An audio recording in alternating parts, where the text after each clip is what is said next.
Chapter 7: A Final Solution. In Germany, as soon as the Nazis came to power, Jews were persecuted for no reason except their religion.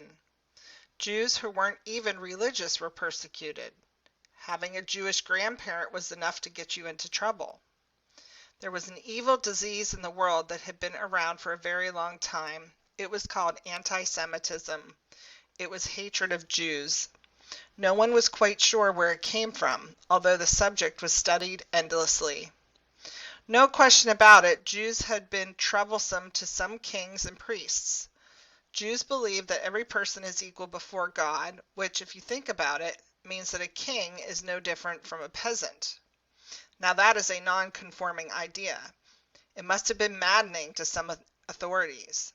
Imagine where it might lead if everyone thought that way. Just where might it lead? To democracy, eventually. The Jews are people with a powerful book. It is a freedom document written in Hebrew and called a Bible. It tells stories that make people think and ask questions. It tells how, a long time ago, the Jews escaped from Egypt, where they were slaves of the Pharaoh. It tells of Queen Esther and how she saved the Jews when they refused to bow to the king's agent, wicked Haman.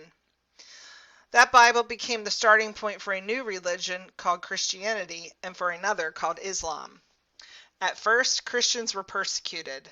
Then, in the 4th century CE, the Roman Emperor Constantine became a Christian. Before long, most Europeans were Christians, but not the Jews. The Jews stayed with their beliefs. They wouldn't change the religion even for the emperor or the pope. It was frustrating to those in charge. Others might catch their independent ideas, so some of those in power hated them and blamed them for whatever was wrong at the time. If there was a plague, it was the Jews' fault. If there was an economic disaster, it was the Jews' fault. Finally, many of Europe's Christians went on religious wars called crusades. The Crusaders' aim was to recapture Jerusalem from the Muslims, but anyone not a Christian was considered an infidel, a heretic, and was liable to be murdered. Thousands of Jews died, and Jewish property was up for grab among the Crusaders. In Spain, in 1492, Jews were told they had to leave the country. Jews had already been expelled from many other parts of Europe. They couldn't take their possessions with them. It was a windfall for the rest of the Spaniards. Jews who converted to Christianity were able to stay in Spain, but some were tried by a religious court called the Inquisition, and if they were found guilty of not being sincere Christians, they were burned alive. That was the opposite of what real Christianity stands for, but most people didn't question the rulers and the priests who were in command. So anti-Semitism stayed in the air. It was mainly about nonconformism.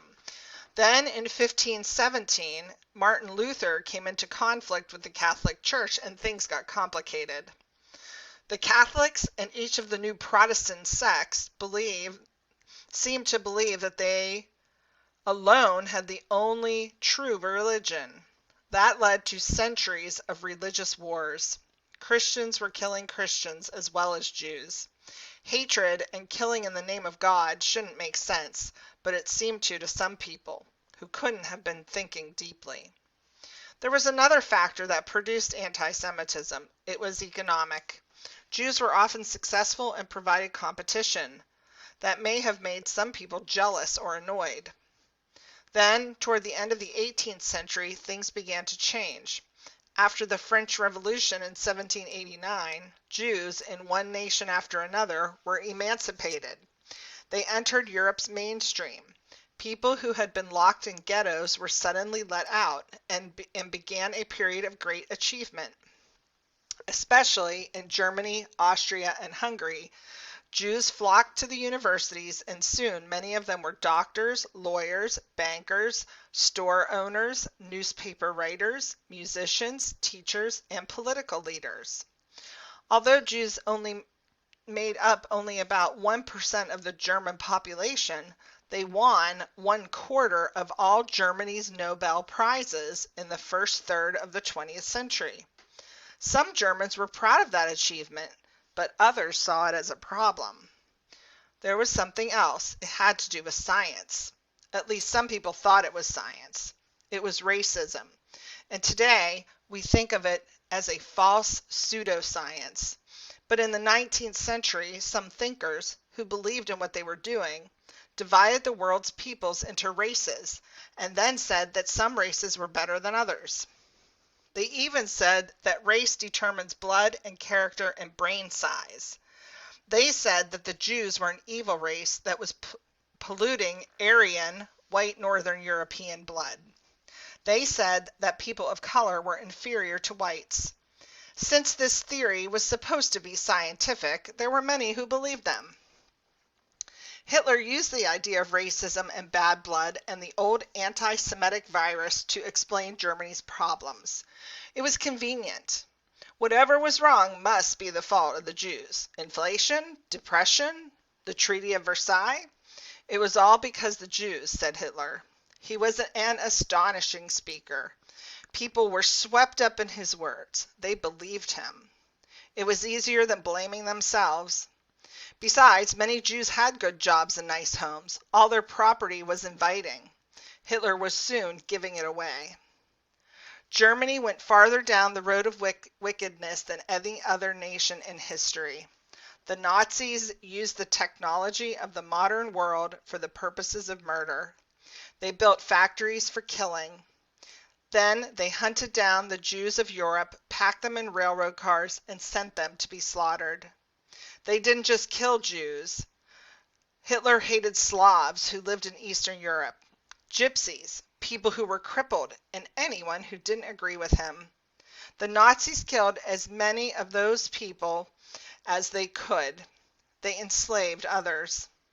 It made Hitler and his terror troops feel powerful, and it set an example for other dictators in the future. Because of what was happening to the Jews and Hitler's other victims, all of Europe shivered. People knew that after the Jews were gone, it could happen to them. Did all this have anything to do with the United States? That is a good question. Suppose you see someone beating up someone else, really beating her up. She's going to end up in the hospital or maybe dead. What do? This isn't your fight. If you try to break it up, you almost certainly will get slugged. Should you call the police? Should you stay out of it?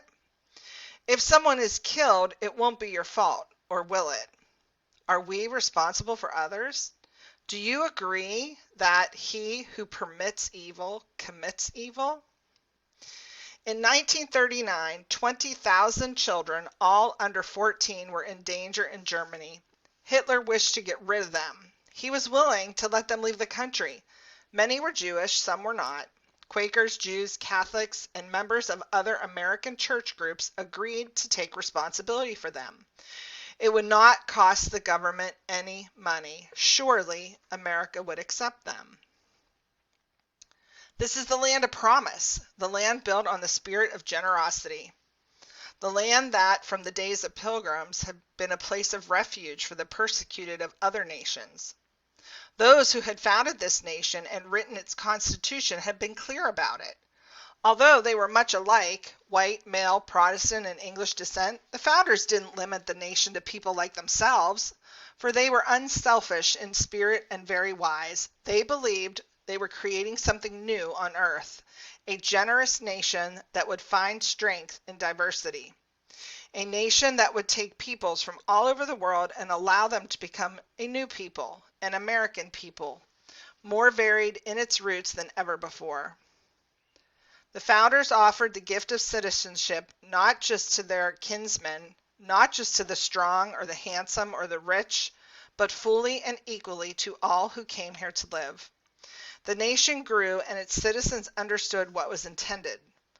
Under the Statue of Liberty, they carved the words, "Give me your tired, your poor, your huddled masses yearning to breathe free."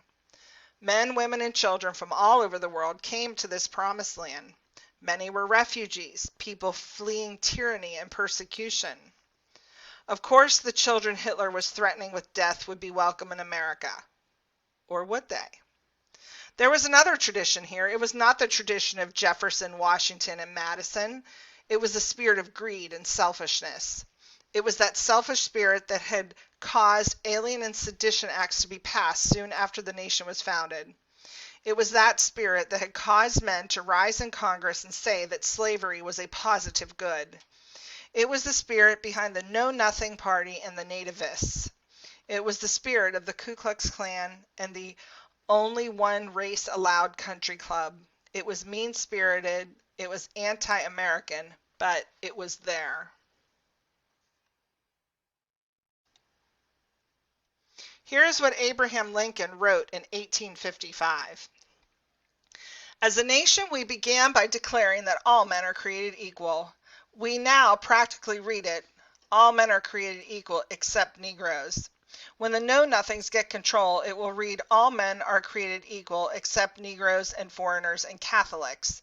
When it comes to this, I shall prefer immigrating to some other country where they make no pretense of loving liberty. The imperial wizard of the Ku Klux Klan in 1923 said, Negroes, Catholics, and Jews are undesirable elements in America.